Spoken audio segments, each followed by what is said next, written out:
ఇది ఒకటి general movie మాత్రం కాదు, ఒక సినిమాటిక్ డివోషనల్ ఎడ్యుకేషన్ చెప్పచ్చు.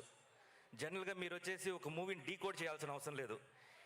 ఈ మూవీకి ఒక డివోషనల్గా ఎన్ని క్వశ్చన్స్ వేయాలో అన్ని క్వశ్చన్స్ వేయచ్చు, అంత నాలెడ్జ్ వస్తుంది మీకు. కావాలంటే ట్రై చేసి ఉండి. అండ్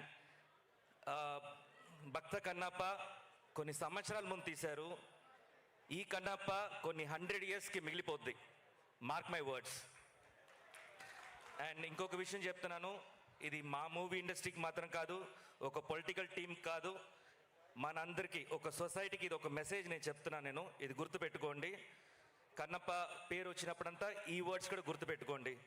జనరల్గా కలియుగం అనేది ఉంది అంటారు మనం, అది ఉన్నామా లేదా అనేది నాకు తెలీదు. కలి పుట్టాడు అంటారు, పుట్టాడో లేదో నాకు తెలీదు. కానీ కొన్ని విషయాల్లో చూస్తుంటే కలికి కావాల్సిన గుణాలు మన ఈ సొసైటీలో చూస్తున్నాము. కలి గుణాలు ఏంటంటే ఒక ఈర్ష, పక్కనుండి చూస్తే వాడిని చంపేయాలని ఒక ఇది, సంతోషంగా ఉండకూడదు, అన్నీ నాకే కావాలి, ఇవంతా కలి గుణం అనమాట. ఈ కలి గుణం ఎక్కడ చూస్తున్నానంటే కొంతమంది ఇన్ఫ్లుయెన్సెస్లో చూస్తున్నా. కొంతమంది ఇన్ఫ్లుయెన్సెస్ మన సోషల్ మీడియాలో తిరుగుతున్నారు, వాళ్ళు నెగిటివ్ స్ప్రెడ్ చేస్తుంటారు అనమాట. ఆ నెగిటివ్ వాళ్ళకి ఎలా అనిపిస్తుంది అంటే, ఒకరు వచ్చేసి కుళ్ళిపోతుంటే, వాళ్ళు మొత్తం వచ్చేసి నాశనం అవుతుంటే వీళ్ళంతా స్ట్రాంగ్గా వచ్చేసి ఎదుగుతూ ఉంటారు. సో వాళ్ళ కింద వీళ్ళు ఎలా స్ట్రాంగ్ అవుతున్నారంటే, వాళ్ళ కింద ఒక ఫాలోవర్స్ ఉంటారు, వాళ్ళంతా కలి సైన్యాలు. ఫాలోవర్స్ అందరూ సైన్యాలు అనమాట. అన్నా నువ్వు సూపర్ అనేసరికి వాడేదో పెద్ద పోస్ట్ పెట్టాడని చెప్పి ఇంకొక ఫాలోవర్స్ పెరుగుతూ ఉంటారు. అది మన మధ్యలో కూడా చాలామంది చూసుకొని ఉంటారు. ఎందుకు మీకడే ఇది ఎఫెక్ట్ అవుతుందని చెప్తానంటే, మీరు ప్రతి ఒక్కరు రీల్స్ చేస్తుంటారు, మీ రీల్స్ని తీసుకొని ట్రోల్ చేస్తుంటారు. ఆ ట్రోల్స్ వల్ల ఎంతోమంది బయట పడకుండా వాళ్ళ టాలెంట్ చూపించలేక సస్తున్నారు.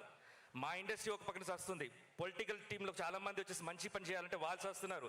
ఇదేలాగా పబ్లిక్ కూడా మీ టాలెంట్ని బయట పెడితే మిమ్మల్ని కూడా చంపడానికి వాళ్ళు రెడీగా ఉన్నారు. వాళ్ళందరినీ వచ్చేసి దూరం పెట్టడానికి నేను దేవుడిని నమ్ముతాను. దేవుడు వచ్చేసి నేచర్ రూపంలో ఉంటారు. ఆ నేచర్ని ఒకటే కోరుకుంటున్నాను. ఒకటి, పాపం ఎవరందరూ వచ్చేసి మంచిగా ఉన్నారో వాళ్ళంతా ఈ కలి దగ్గర నుంచి దూరంగా పెట్టాలని కోరుకుంటున్నాను. లేదంటే ఆ కలిని తొక్కి భస్మం చేసే శక్తి మాకు ఇవ్వమని కోరుకుంటున్నాను. హర హర మహాదేవ్, హర హర మహాదేవ్, ఓం నమ శివాయ.